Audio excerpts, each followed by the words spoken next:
Hello everyone, कैसे हो आप सभी। आई होप आप सभी अच्छे होंगे। आज का हमारा टॉपिक ऑफ डिस्कशन है प्रेसिडेंट ऑफ इंडिया यानी राष्ट्रपति जी के बारे में आज हम अच्छे से समझेंगे।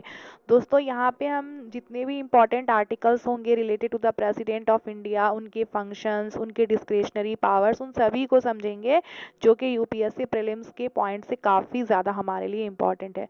दोस्तों अगर आपने लक्ष्मीकांत की बुक नहीं खरीदी है तो आप खरीद सकते हो, क्योंकि जब मैं पढ़ाऊंगी तो उसके बाद आप खुद से भी रीड कर सकते हो।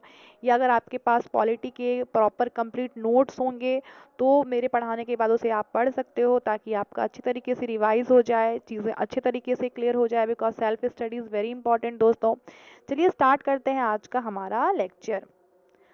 दोस्तों राष्ट्रपति जी क्या है? हेड ऑफ द स्टेट है। ऐसे क्वेश्चन ऐसे आएंगे नहीं हेड ऑफ द स्टेट कौन है, बट दोस्तों ऑप्शंस में कई बार हो जाते हैं, डायरेक्ट वे में नहीं इनडायरेक्ट वे में पूछ लेते हैं हेड ऑफ द स्टेट। तो राष्ट्रपति जी क्या है? हेड ऑफ द स्टेट हैं। जो राष्ट्रपति के बारे में हम पढ़ेंगे वो पार्ट नंबर 5 में पढ़ेंगे ऑफ द कॉन्स्टिट्यूशन। तो अगर सवाल आए कि किस पार्ट में है तो पार्ट नंबर 5 में है। दोस्तों एक आर्टिकल जो काफ़ी ज़्यादा इंपॉर्टेंट है वो है आर्टिकल नंबर 52। और आर्टिकल नंबर 52 के अलावे जितने भी आर्टिकल्स हैं related to the president of India, हम वन बाय वन उसे देखेंगे। दोस्तों आर्टिकल 52 क्या कहता है कि India shall have a president, मतलब क्या होगा, भारत देश में एक राष्ट्रपति होंगे। There shall be the president of India और वो हेड ऑफ द स्टेट होंगे, ये कहते हैं आर्टिकल 52। दोस्तों जब आप पॉलिटी के क्वेश्चंस पढ़ोगे तो वहाँ पे आर्टिकल आपसे डायरेक्टली भी पूछ सकते हैं या ऐसे भी पूछ सकते हैं कि हेड ऑफ द स्टेट कौन है, ऐसे भी पूछ सकते हैं, या किसी ऑप्शंस में डायरेक्ट वे में नहीं करके इनडायरेक्ट वे में पूछ सकते हैं। दोस्तों तो आपको हर तरीके से जो है प्रिपेयर होना पड़ेगा। Article 53 of the constitution deals states that the president of India has the executive power of the country. Yes दोस्तों, ये भी सवाल जो है यूपीएससी प्रीलिम्स में आया हुआ है कि राष्ट्रपति जो होते हैं भारत देश के, उनके पास कौन सा पावर है, एग्जीक्यूटिव पावर। कभी आपको कंफ्यूज कर सकते हैं, ऑप्शंस में ये कह देंगे कि executive power of the country जो होते हैं वो पीएम के हाथ में होते हैं, जबकि ऐसा नहीं है। आर्टिकल 53 कहते हैं कि जो एग्जीक्यूटिव पावर होते हैं वो किसके हाथ में होते हैं? राष्ट्रपति जी के हाथ में होते हैं, ना कि पीएम। दोस्तों अगला पॉइंट है हमारा आर्टिकल 54 से रिलेटेड, जो कहते हैं election of the president of India से इंडिया के बारे में। आर्टिकल 52। दोस्तों जो राष्ट्रपति होते हैं उनके इलेक्शंस में कौन कॉन्टेस्ट करते हैं, ये भी हमारा बहुत ज़्यादा इम्पॉर्टेंट टॉपिक होता है प्रीलिम्स के व्यू से अगर देखा जाए। दोस्तों ये इनडायरेक्ट इलेक्शन होते हैं सबसे पहली बात तो। और अगर आप देखोगे तो इसमें कौन कौन पार्टिसिपेट करते हैं, क्योंकि यूपीएससी प्रीलिम्स में क्वेश्चन आए हुए भी थे कि प्रेसिडेंट के इलेक्शन में नॉमिनेटेड मेंबर होते हैं या इलेक्टेड मेंबर्स होते हैं। इस टाइप का क्वेश्चन पूछा गया है और मैंने प्रीवियस पीवाईक्यूज जब मैंने सॉल्व करवाए थे आपको उस वीडियो में मैंने बताया हुआ है। तो दोस्तों एक बार फिर से जान लेते हैं कि कौन कौन से जो लोग होते हैं वो पार्टिसिपेट करते हैं प्रेसिडेंट के इलेक्शन में। तो हमारा पॉइंट क्या है कि प्रेसिडेंट को इलेक्ट कौन करते हैं? Consist of the elected member. दोस्तों ध्यान रखिएगा, इलेक्टेड मेंबर आपको कंफ्यूज करेंगे, 100% कंफ्यूज करेंगे। क्वेश्चन में लिख देंगे नोमिनेटेड मेंबर, जबकि यहाँ पे क्या होते हैं? इलेक्टेड मेंबर होते हैं of both houses. Both houses कौन कौन से? राज्यसभा एंड लोकसभा। यानी कि लोकसभा के भी इलेक्टेड मेंबर्स होंगे, राज्यसभा के भी इलेक्टेड मेंबर्स होंगे दोस्तों। ठीक है, and the elected members of the legislative assemblies. और असेंबलीज जो होते हैं लेजिस्लेटिव असेंबलीज, उनके भी कौन होंगे? इलेक्टेड मेंबर्स ही होंगे ऑफ ऑल दी स्टेट। तो यूटीज भी इसमें शामिल है दोस्तों, एक तो हमारे दिल्ली, दूसरा है हमारा पुडुचेरी। ये भी ध्यान रखिएगा दोस्तों, अगर सवाल आए तो ध्यान रखिएगा। तो दोस्तों अगर क्वेश्चन आ जाए कि आर्टिकल 54 किस चीज़ से रिलेटेड है, तो इलेक्शन ऑफ द प्रेसिडेंट से रिलेटेड है। ये आर्टिकल हमें क्या प्रोवाइड करते हैं कि इलेक्टोरल कॉलेज रहेंगे फॉर प्रेसिडेंट इलेक्शन, और इसमें इलेक्टेड मेंबर्स की बात की गई है, चाहे वो हाउस ऑफ पार्लियामेंट हो, चाहे वो स्टेट लेजिस्लेटिव असेंबलीज हो। दोस्तों इलेक्टेड मेंबर्स कहाँ कहाँ के हैं? ध्यान से देखिएगा, राष्ट्रपति के इलेक्शन में पार्लियामेंट के भी हैं प्लस स्टेट लेजिस्लेटिव असेंबलीज के भी हैं, और साथ ही साथ इलेक्टेड मेंबर हैं दोस्तों। यहाँ भी इलेक्टेड मेंबर हैं किसके? UT of Delhi and Puducherry. ये भी आप याद रखिएगा दोस्तों, भूल मत जाइएगा। तो अब आपके मन में एक सवाल आता है, क्या इस इलेक्टोरल कॉलेज में nominated members of the legislatures नहीं है क्या? बिल्कुल नहीं है। तो याद रखना है दोस्तों, nominated members of the legislature are not allowed to vote for the president. दोस्तों आर्टिकल 71 ये भी काफ़ी ज़्यादा इम्पॉर्टेंट है यूपीएससी प्रीलिम्स के लिए। दोस्तों जो जो इम्पॉर्टेंट टॉपिक्स है ना, मैं उस पर ज़्यादा फोकस करूँगी, आपको इस तरीके से पढ़ाऊँगी कि आपको सब कुछ यहीं पर याद हो जाएगा, वीडियोस के अंदर ही याद हो जाएगा दोस्तों। तो आर्टिकल 71 किस चीज़ से डील करता है? Disputes and enquiries related to the election of the president. दोस्तों आर्टिकल 71 क्या करते हैं? जो राष्ट्रपति के इलेक्शन होते हैं उनके डिस्प्यूट्स और उनके इंक्वायरीज को देखते हैं। और इसको कौन देखेगा दोस्तों? आपको पता है कॉन्फ्लिक्ट होंगे तो कौन देखेंगे? सुप्रीम कोर्ट, और उसके जो डिसीजन होंगे उसको उसको फाइनल कंसीडर किया जाएगा। तो इन सारे डिस्प्यूट्स को रिजॉल्व करने का जो फाइनल अथॉरिटी है वो किनके पास है? सुप्रीम कोर्ट के पास है। दोस्तों हमारा नेक्स्ट पॉइंट है, supreme court has the final say on any disputes related to the election of the president and vice president. मतलब चाहे वो राष्ट्रपति जी का इलेक्शन हो, चाहे वो वाइस प्रेसिडेंट का हो, किसका फाइनल से होगा? हमेशा सुप्रीम कोर्ट का होगा। और सुप्रीम कोर्ट के डिसीजंस जो होंगे वो बाइंडिंग होंगे। ऐसा नहीं है कि सुप्रीम कोर्ट डिसीजंस दे दिया, कोई माने या कोई नहीं माना, ऐसा नहीं है। बाइंडिंग होगा। इलेक्शन ऑफ द प्रेसिडेंट और vice president can not be question if there are vacancies in the electoral college. और इसको क्वेश्चन भी नहीं किए जाएंगे अगर वैकेंसीज होंगे किसमें? इलेक्टोरल कॉलेज में। दोस्तों हमारा नेक्स्ट पॉइंट है, the parliament can make laws about the election of the president and vice president. क्या पार्लियामेंट लॉ बना सकते हैं? पार्लियामेंट तो कानून ही बनाते हैं। तो क्या प्रेसिडेंट के इलेक्शन से जुड़े हुए कानून बना सकते हैं? वाइस प्रेसिडेंट से जुड़े हुए कानून? यस। इलेक्शन से रिलेटेड टॉपिक्स जो भी हैं प्रेसिडेंट और वाइस प्रेसिडेंट के, उस पे भी लॉज बनाते हैं कौन? पार्लियामेंट।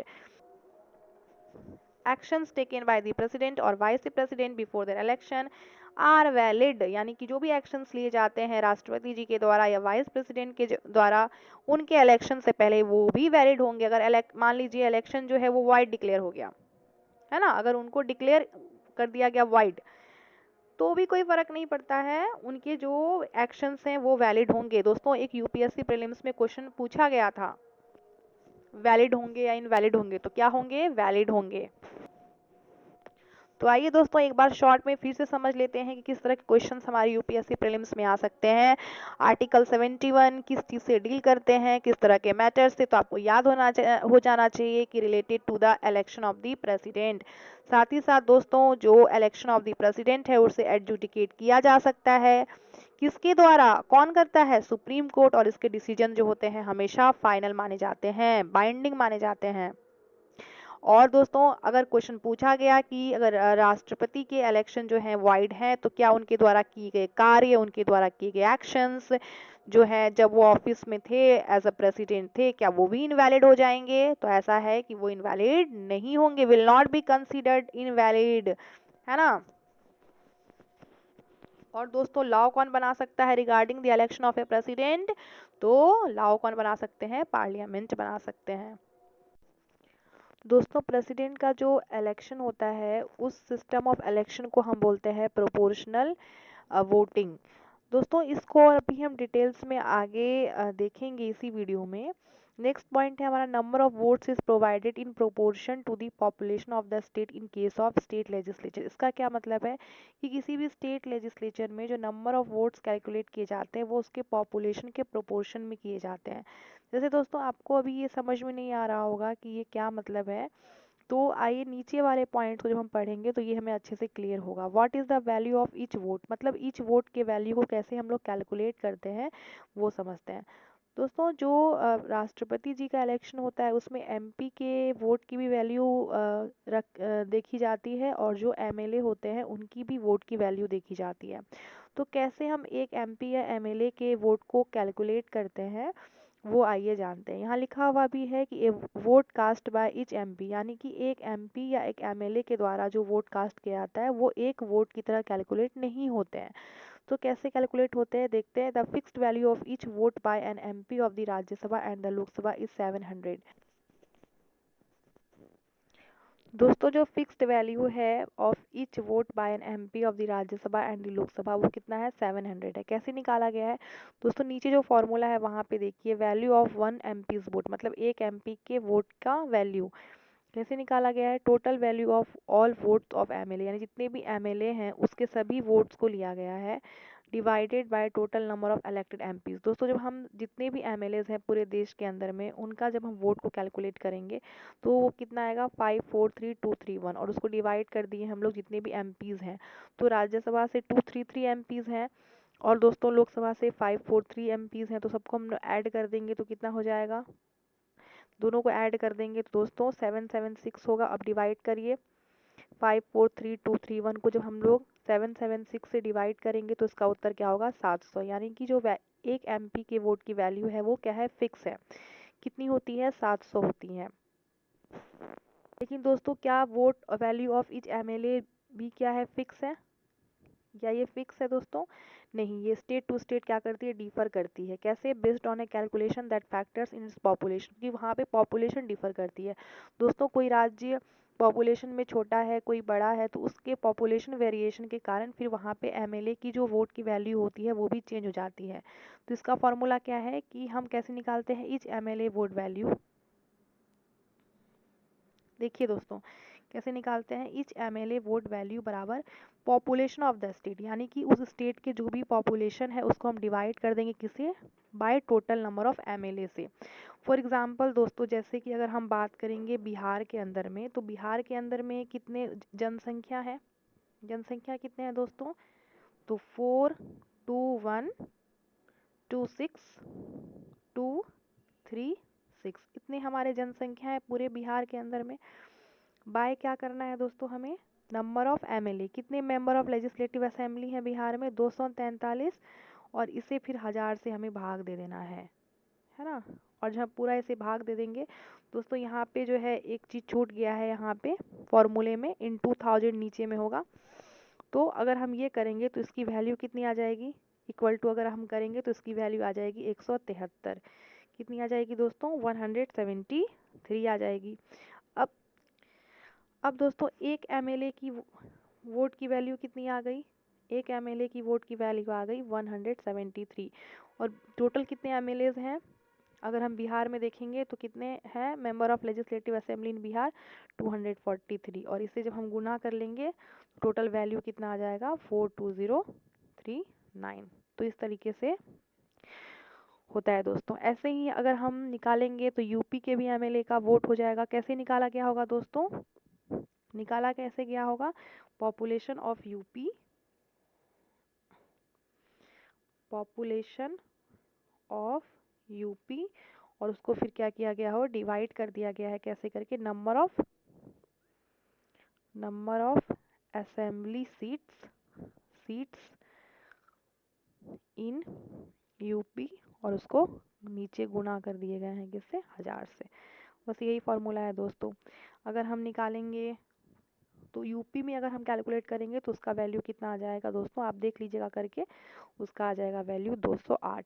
इसी प्रकार से अगर हम क्या करेंगे, मैंने बताया बिहार का भी जस्ट निकाल के आपको 173 कैसे आया। इसी तरह से हम सिक्किम का निकालेंगे दोस्तों, तो सिक्किम का 7 इतना कम वैल्यू क्यों आया है, तो इसका रीज़न क्या है, क्योंकि यहाँ पे पॉपुलेशन जो है सिक्किम की वो कम है, और डिवाइडेड बाय वहाँ पे जो लेजिस्लेटिव सीट्स है उसकी हम लोग वैल्यू रखेंगे, नंबर कितने हैं असेंबली सीट्स के, उसके बाद हम क्या करेंगे मल्टीप्लाई कर देंगे 1000 से। तो इस तरीके से हमारा निकल जाएगा दोस्तों एक एमएलए के वोट की वैल्यू। आई होप दोस्तों कि आप जो है वैल्यू ऑफ 1 एमएलए वोट समझ गए होंगे कि स्टेट टू स्टेट क्यों वैरी करता है। क्योंकि वहाँ पे क्या होता है कि पॉपुलेशन चेंज होते हैं, नंबर ऑफ लेजिस्लेटिव जो सीट्स हैं वो भी चेंज होते हैं। इस कारण से जब उनको डिवाइड करते हैं फिर गुना 1000 करते हैं तो फिर वहाँ पे चेंजेस आ जाते हैं, है ना। तो अगर कोई क्वेश्चन पूछे कि क्या जो एमएलए के वैल्यू जो होते हैं वोट के, क्या वो स्टेट पे डिपेंड करते हैं, तो बिल्कुल स्टेट के ऊपर डिपेंड करते हैं। दोस्तों एक सवाल यहाँ भी है कि क्या एमपी के वोट फिक्स होते हैं दोस्तों, तो हम यहाँ पे देखें कि जो एक एमपी के वोट होते हैं वो कैसे कैलकुलेट किए गए हैं, जितने भी वोट हैं ऑफ ऑल एमएलएज, तो टोटल जितने भी एमएलएज हैं दोस्तों अगर हम उनका वैल्यू इस तरीके से कैलकुलेट करेंगे तो उसका आएगा 543,231, और उसको हम अगर डिवाइड कर देंगे दोस्तों, किसे डिवाइड कर देंगे, total number of member of parliament से, तो कितने होते हैं आपको पता है, लोकसभा में कितने होते हैं 543 होते हैं ना, और राज्यसभा में जो इलेक्टेड कितने होते हैं 223 3 होते हैं, ठीक है ना। तभी जब हम इसको कैलकुलेशन करेंगे दोस्तों तो उसका सही उत्तर क्या हो जाएगा, इसका सही उत्तर हो जाएगा 700। आप करके देख लीजिएगा अपने कॉपी में, नोटबुक में, इसका सही उत्तर क्या हो जाएगा 700।